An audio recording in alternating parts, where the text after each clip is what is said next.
Good morning, students. As we are going through the chapter Socialism in Europe and Russian Revolution. In the previous video, we had discussed about the October Revolution. Today, we will discuss that what will changes came in Russia after the October Revolution. So let's start. After the October Revolution, the main changes came in Russia. The first thing, the private property was opposed. Second thing, industries and banks were nationalized. Land was declared the social property. अगर आप ध्यान से देखें तो ये तीनों वो demands हैं जो लेनिन की मेन डिमांड्स थी कि प्राइवेट प्रॉपर्टी सिस्टम ख़त्म किया जाए, इंडस्ट्रीज और बैंक उसको नेशनलाइज किया जाए. नेशनलाइज मीन्स पहले क्या थे, ये सब प्राइवेट इंडिविजुअल ओन प्रॉपर्टी थी, बट नाउ ये सब डायरेक्ट गवर्नमेंट के कंट्रोल में, स्टेट के कंट्रोल में आ गया. Means it is for all the citizens, and land was declared the social property, and the redistribution of land started. These three are main demands of Lenin. These are known as the April thesis. तो जो भी उसकी demand थी उसको जो है उसने implement करना शुरू किया. बैंक्स को नेशनलाइज कर दिया गया, लैंड्स नोबल से लेकर के रीडिस्ट्रीब्यूट किया गया, पीजेंट्स को प्राइवेट प्रॉपर्टी सिस्टम खत्म किया गया. इसके साथ साथ not only the land but the many rich persons of Russia, they have a very large houses. So these large house were also partitioned as for family requirement. Means आपकी family में जितने member हैं, जितनी की आपको ज़रूरत है, उसी हिसाब से जो हाउसेस थे लार्ज उसको पार्टीशन कर दिया गया. इसके साथ साथ old aristocracy band, old aristocracy titles, जो उसमें टाइटल्स मिली हुई थी ओल्ड एरिस्टोक्रेसी की, कई लोगों को, नोबल्स को या जो एरिस्टोक्रेट थे, उन ओल्ड टाइटल्स का सिस्टम खत्म कर दिया गया. After that one more important change, the Bolshevik party renamed now the Russian communist party. जो बोल्शेविक पार्टी थी उसका नाम बदल करके रशियन कम्युनिस्ट पार्टी कर दिया गया. तो these are the main changes came after the October revolution. इसके साथ साथ अब after the October revolution finally in November 1917, the election was conducted by Bolshevik. नवंबर 1917 में रसिया में इलेक्शन कंडक्ट कराया गया और इस इलेक्शन में बोल्शेविक पार्टी को मेजॉरिटी नहीं मिली. मींस पब्लिक का सपोर्ट उनको उतना नहीं मिला जितने की लेनिन को उम्मीद थी. So in this situation the Lenin dismissed the assembly after failing to gain the majority support in the elections of constituent assembly. Election में मेजॉरिटी सपोर्ट न मिलने पर लेनिन ने क्या किया, असेंबली को डिसमिस कर दिया. And he banned all the opposition parties, all the other parties we are not allowed to contest in the election. Later in some years the Russia became the one party state. One party state means केवल एक party ही election में contest कर सकती है, single party. अभी भी बहुत सारे देश हैं, प्रेजेंट टाइम में डेमोक्रेसी आ गई वर्ल्ड में, इसके बावजूद भी अभी भी बहुत से ऐसे देश हैं जहाँ पे केवल एक ही पार्टी को अलाउड है इलेक्शन में कॉन्टेस्ट करने के लिए. For example China. कुछ ऐसे देश हैं जहाँ पे दो पार्टियों को अलाउ है. कुछ ऐसे देश हैं जहाँ पे कई पार्टियाँ, मल्टी पार्टी सिस्टम है, लाइक आवर कंट्री इंडिया. हमारे यहाँ देखिए कितनी पोलिटिकल पार्टियाँ हैं. But the Russia became the one party state. Only the Russian communist party, the party of Lenin, allowed to contest in the election and form the government. इसके साथ साथ Lenin also did not want any interfere or did not want any question about his authority. भले ही उसने starting में autocratic के इसी rule का, jar के इसी राइट्स का अपोज किया था, लेकिन पावर में आने के बाद वो खुद भी उसी तरह के रूल्स और रेगुलेशन बनाने लगा कि जिससे कोई उसे क्वेश्चन ना कर सके. So the trade unions we are kept under vigilance. जो भी वहाँ पे ट्रेड यूनियंस थे, वर्कर्स यूनियंस थी, इन सबके ऊपर निगाह रखी जाने लगी कि कोई गवर्नमेंट के अगेंस्ट या बोल्शेविक ग्रुप के अगेंस्ट कोई प्लानिंग तो नहीं कर रहा है. इसके साथ साथ the secret police were appointed. The name of that police is Cheka. This is the secret police, जिसको आप कह सकते हैं कि जासूस team, right. This secret police punished those people who criticise the Bolsheviks. जो लोग बोल्शेविक के अगेंस्ट बोलते थे या उसको क्रिटिसाइज करते थे, उन लोगों को इस सेक्रेट पुलिस के द्वारा अरेस्ट किया जाता था और पनिश किया जाता था. After this situations, the Bolsheviks members and supporter, Lenin की पार्टी के बहुत से सपोर्टर्स और members were unhappy with the decisions of Bolsheviks, decision of Lenin.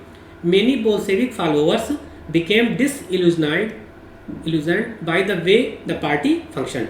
जिस तरह से जो है लेनिन की पार्टी वर्क कर रही थी, उसके इस वर्किंग फंक्शन से बहुत सारे उसी के पार्टी के मेंबर भी सेटिस्फाई नहीं थे, क्योंकि लेनिन जो था वो एक तरह से अब ऑटोक्रेटिक गवर्नमेंट में कन्वर्ट होता जा रहा था। एक तरीके से वो डिक्टेटरशिप की तरफ बढ़ रहा था कि कोई उसका अपोज ना कर सके, कोई उसको प्रोटेस्ट ना करे।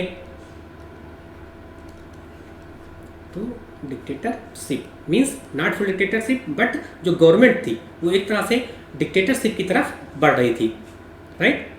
इसके साथ साथ और एक important event, other important event that held in Russia after the October revolution, the civil war.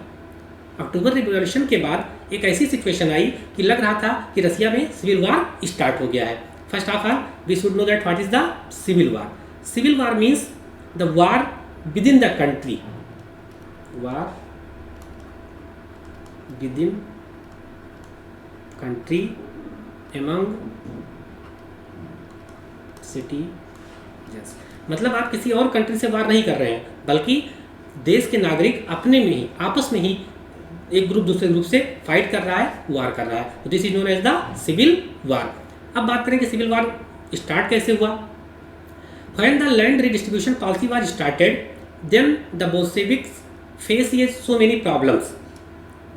Land redistribution policy created the problems because हर आदमी चाहता था कि अधिक से अधिक लैंड उसके कब्जे में आए, हर आदमी अधिक से अधिक लैंड पे कंट्रोल करना चाहता था, जिसकी वजह से वहाँ पे जो सिचुएशन हो गई वो एक तरह से वार की सिचुएशन, सिविल वार की सिचुएशन बन गई। Not only the common peoples, not only the citizens, but also the soldiers wanted to return home to get the land. जब उनको पता चला, जब उन्होंने देखा कि हाँ रसिया में लैंड डिस्ट्रीब्यूशन हो रहा है, तो सोल्जर्स भी वापस अपने घर आना चाहते थे और लैंड को जो है अपने अधिकार में लेना चाहते थे। Second thing, many non Bolshevik and supporter of autocracy gave tough time to Bolsheviks. ऐसे लोग जो बोल्शेविक की पॉलिसीज से, प्रोग्राम से सेटिस्फाई नहीं थे, जो ऑटोक्रेटिक गवर्नमेंट के सपोर्टर थे, उन लोगों ने बोल्शेविक्स ग्रुप को काफ़ी अपोज किया, प्रोटेस्ट किया। एक टफ टाइम उनके सामने क्रिएट हुआ।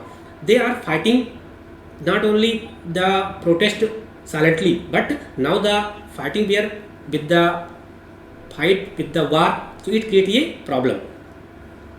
इसके साथ साथ growth of socialism in Russia began to be feared by the French, Americans and the British and Japanese। Socialism का बढ़ता हुआ प्रभाव जो बढ़ रहा था रसिया में, इसको देख करके अदर कंट्रीज भी अफेक्टेड होने लगी। उनको भी लगने लगा कहीं ऐसा ना हो कि उसका असर हमारी कंट्री पे पड़ जाए। तो जो उसके अपोजिशन थे, जो सोशलिस्ट आइडियाज़ के, सोशलिज्म आइडियाज़ के अगेंस्ट थे, जो ऑटोक्रेटिक सपोर्टर थे, उन लोगों ने जो है रसिया के उस ग्रुप को सपोर्ट करना शुरू किया जो बोल्शेविक का अपोज कर रहा था और सिविल वार की सिचुएशन क्रिएट कर रहा था। बट ऐसा नहीं है कि सारे लोग, सभी लोग केवल और केवल बोल्शेविक के अगेंस्ट ही थे। कुछ ऐसा भी ग्रुप था जो बोल्शेविक का सपोर्ट कर रहा था। Among them the Muslim group, this is also known as the Jadidist where the supporter of Bolshevik ideas. ये ऐसा ग्रुप था जो बोल्शेविक के आइडियाज़ को सपोर्ट करता था और इसीलिए इसने जो है Bolshevik with the support of non Russian nationalist, कुछ ऐसे जो रसिया के नहीं थे, नेशनलिस्ट थे, और जद्दिस्ट के सपोर्ट से tried to consolidate the power.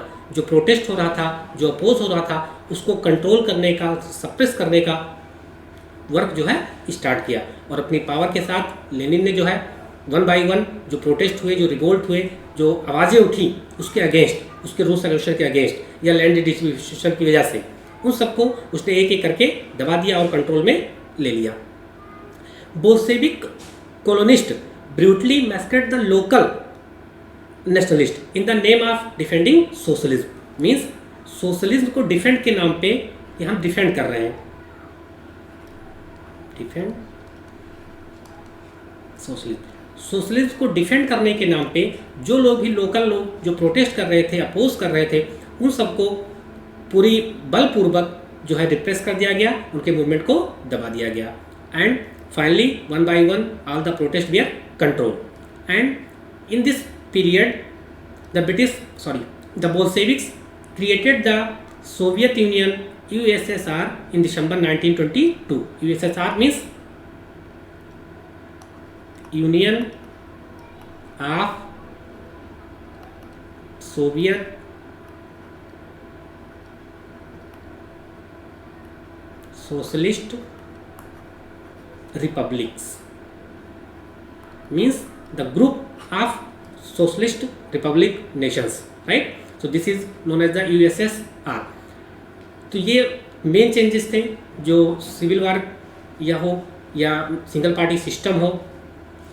तो एक तरह से हम देखें कि जो गवर्नमेंट थी वो अब ऑटोक्रेटिक होती जा रही थी। लेनिन भले ही जार के इन्हीं रूल्स का अपोज करके आया था, लेकिन पावर में आने के बाद वो खुद उसी तरह के रूल्स और रेगुलेशन करने लगा। लेकिन फिर भी at that time there were so many and large supporter of the Bolsheviks, so Lenin was continue ruling, right.